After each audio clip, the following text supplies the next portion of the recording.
Let's play around a little bit with the absolute positioning. Let's take this third box, which is colored cadet blue, even though to me it looks a little bit green. Let's take that and let's try to set its absolute positioning to move it right back to where the maroon box used to be. So let's go to paragraph 3 and we'll set its position to absolute, and we'll give it a top of 0 and we'll give it a left of 0 as well.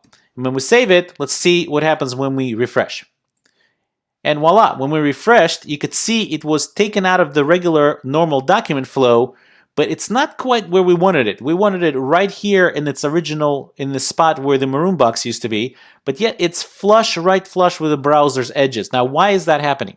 Well, let's take a look at our document structure one more time to figure that out.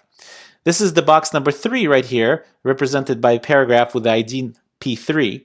Well, we remember that absolute positioning needs a relative or an absolute parent or an ancestor. Well, it goes up the chain and says, is this element something that has its position set to either absolute or relative? And the answer is no. So it keeps going and it goes up to the body element and asks, does this element has an absolute or a relative position set on it? And the answer is no again.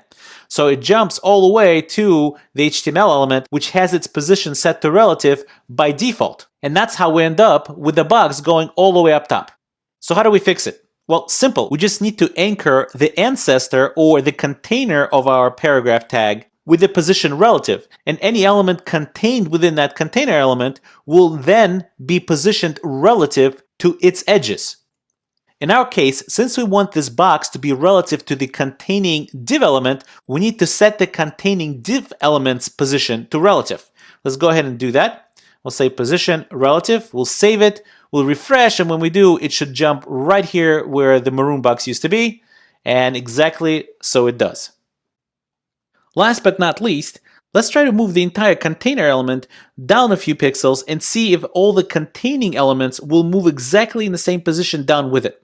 In order to do that, let's go ahead and go to our div container, and we'll give it a top value of 60 pixels.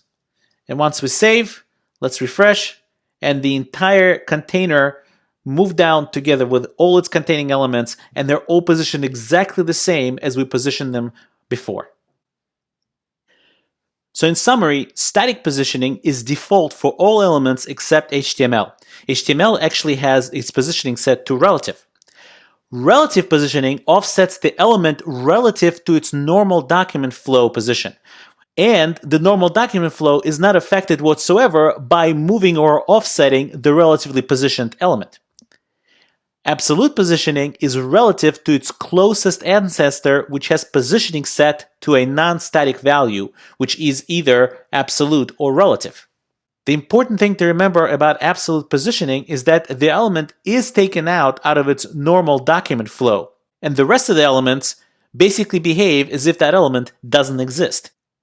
Also, as you saw, offsetting the relative container element offsets its contents as well, which gives you great flexibility to move around a whole set of elements and not just one.